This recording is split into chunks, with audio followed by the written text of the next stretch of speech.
రెండు విషయాలు నేను ప్రస్తావించదలుచుకున్నా అధ్యక్ష. 2016 ఆగస్టు 7 మిషన్ భగీరథ ప్రారంభోత్సవం కోసం మెదక్ జిల్లా కోమటిబండకు ప్రధానమంత్రి గారు వచ్చారు. అక్కడ ఏం మాట్లాడిండు అధ్యక్ష మన రాష్ట్ర ముఖ్యమంత్రి గారు, ఆనాటి ముఖ్యమంత్రి? మీరు ఒక్కసారి రికార్డులు తిరిగేయండి. నేను తెలుగులో సింపుల్గా చెప్పదలుచుకున్న అధ్యక్ష, సభా సమయం అత్యంత కీలకమైన అంశాల మీద చర్చించాల్సిన అవసరం ఉంది కాబట్టి ఇప్పుడు నేను బాధ్యత గల తెలంగాణ ముఖ్యమంత్రిని, మాకు కేంద్రం నుంచి 50,000 కోట్లు కావాలి, 1,00,000 కోట్లు కావాలని కోరబోము.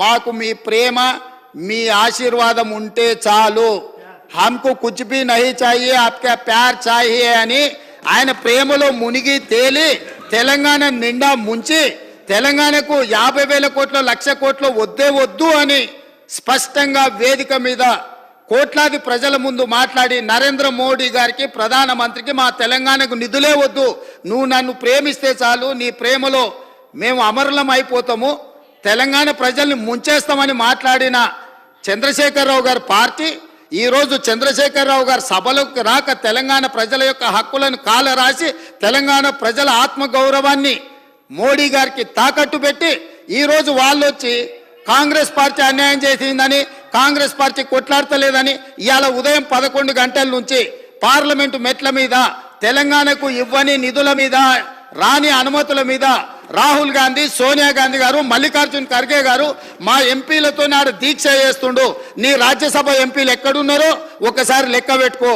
విలీనం కోసం ఇల్లు తిరిగి చీకట్ల అందరినీ కలిసి వచ్చి కౌగిలించుకునే ప్రయత్నం చేసి అన్ని వ్యవహారాలు చేసి వచ్చి ఇప్పుడు సభల అసలు విషయం పక్కదారిన పెట్టి రాజకీయ వివాదాస్పద అంశాల మీద చర్చకు చేసి అదానీలతో అంబానీలతో చీకట్ల కుంభుక్కయ్యే అలవాటు మాకు లేదు.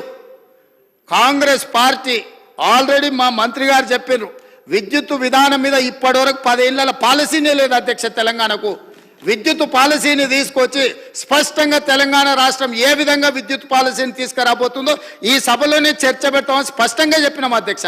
నేను వారికి ఒకటే చెప్తా ఉన్నా అధ్యక్ష, వారు ఓన్లీ బడ్జెట్ కన్ఫైన్ అయ్యి మాట్లాడమని వారే అంటారు, ఏదో చీకటి ఒప్పందాలని ముఖ్యమంత్రి గారు మాట్లాడతారు, విలీనాలని ఉప ముఖ్యమంత్రి గారు మాట్లాడతారు.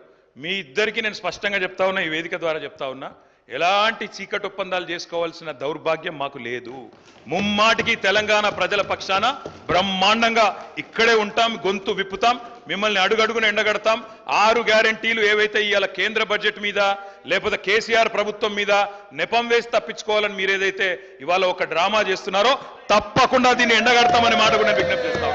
వదిలిపెట్టం, 6 గ్యారెంటీలు అమలయ్యేదాకా వదిలిపెట్టం. ప్రజల తరపున అడుగుతూనే ఉంటాం, కడుగుతూనే ఉంటాం. ఆ విషయంలో మీరు ఎట్టి పరిస్థితుల్లో ఆలోచన కూడా చేయాల్సిన అవసరం లేదు.